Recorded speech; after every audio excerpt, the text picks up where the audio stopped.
We are announcing mandatory vaccination as a condition of employment for all workers in long-term care and seniors assisted living. Hopefully, another family is not going to have to go through what my family is currently going through. Every employee who walks into this care home will have to be vaccinated against COVID-19. The announcement being made Thursday by Provincial Health Officer Dr. Bonnie Henry.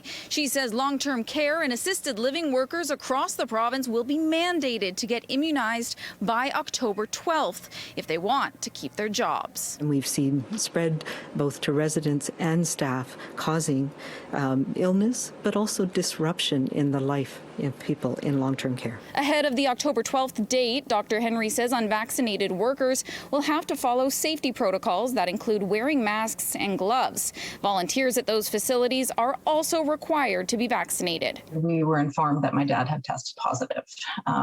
He is double vaccinated, but he has severe Alzheimer's. Kirsten Langen says her dad is one of 2 residents in his long-term care home in Tsawwassen who now has COVID-19. She says he got it after an unvaccinated worker tested positive earlier this month. He still may not make it. The best case scenario is he's isolated for 14 days. Worst case scenario, they said we're allowed to visit if he's on his deathbed, but we have to be fully garbed, like mask, gown, gloves, the whole gamut. I wish they had been mandated sooner, but I am truly grateful that they are now mandated. The province currently has 8 outbreaks in long-term care brought in by unvaccinated people.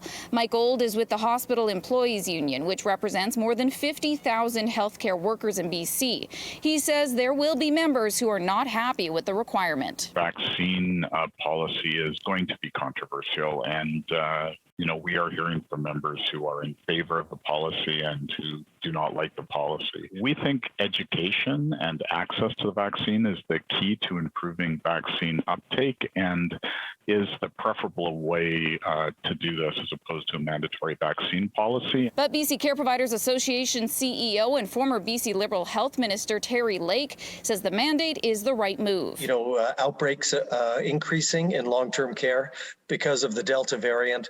So vaccination, we know, is the key to protecting those very vulnerable British Columbians. So we're very pleased with today's announcement. BC's top doctor also says other places like crowded concerts or sporting events have the ability to refuse people entry if they are not vaccinated. If you choose not to be immunized, then you don't necessarily have the right to go into a higher risk environment with a bunch of people who have been immunized and are protected. Meanwhile, Langen says anyone who can get the vaccine should. It's to protect people like my dad, who has 10 grandchildren and a wife and 4 kids who love him dearly. And we can't see him because he has COVID. In New Westminster, Ashley Burr, City News.